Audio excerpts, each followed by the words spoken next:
Russian সেনাবাহিনীতে যোগদানের একদিন পরই ইউক্রেন ড্রোন হামলায় প্রাণ হারিয়েছেন এক বাংলাদেশি। পারিবারিক সচ্ছলতা ফেরাতে রাশিয়ায় পাড়ি জমিয়েছিলেন ময়মনসিংহের আব্দুর রহিম। তার অকাল মৃত্যুতে পরিবারের স্বপ্ন এখন ভেঙে চুরমার। ফুলবাড়িয়া উপজেলার পুটিজানা গ্রাম। এই জরাজীর্ণ টিনের ঘরটি পাকা করার স্বপ্ন নিয়েই 18 মাস আগে রাশিয়ায় পাড়ি জমিয়েছিলেন আব্দুর রহিম। কিন্তু সেই স্বপ্ন এখন দুঃস্বপ্নে পরিণত হয়েছে। শুক্রবার রাতে রহিমের বন্ধু লিমন দত্ত ফেসবুক মেসেঞ্জারের মাধ্যমে তার মৃত্যুর খবর জানান।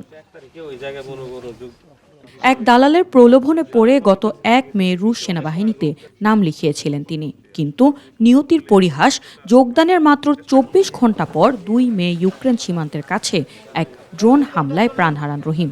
একই হামলায় রিয়াদ নামের আরও এক বাংলাদেশি এবং এক নাইজেরিয়ান সৈন্য নিহত হন। 28 তারিখ পর্যন্ত কথা বলা হয়েছে, কিন্তু 28 তারিখের পরে 1 তারিখ পরের থেকে এমন কোনো যোগাযোগ নেই। মোবাইলে ফোন দিলে ফোন রিসিভ হয় না।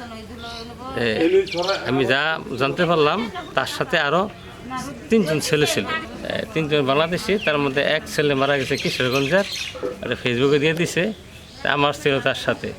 এই ফেসবুকে দেওয়ার পরে মানে সাংবাদিক বলতেছে যে ওই ছেলে মারা গেছে, মারা যাওয়ার পরে তার যে মানে সহকারী ছিল, তার বন্ধু ছিল, তারাও মারা গেছে। আর 3 জনের ভিতরে 2 জন মারা গেছে, একজন পঙ্গুত্ব বরণ করছে।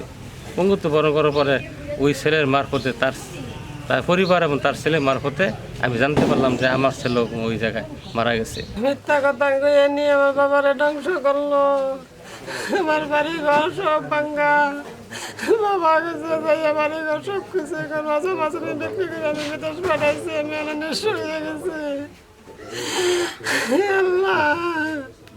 সিঙ্গাপুরে 7 বছর প্রবাস জীবন শেষে বড় স্বপ্ন নিয়েই রাশিয়া গিয়েছিলেন পরিবারের বড় ছেলে রহিম। তার আয়েই চলত 2 ভাইয়ের লেখাপড়া আর অসুস্থ বাবার চিকিৎসা। রহিমের অকাল মৃত্যুতে এখন দিশেহারা পুরো পরিবার। খবর পেয়ে নিহতের বাড়িতে ছুটে যান স্থানীয় সংসদ সদস্য অধ্যক্ষ কামরুল হাসান মিলন ও উপজেলা নির্বাহী কর্মকর্তা। তারা পরিবারকে সমবেদনা জানান এবং মরদেহ দ্রুত দেশে ফিরিয়ে আনার আশ্বাস দেন।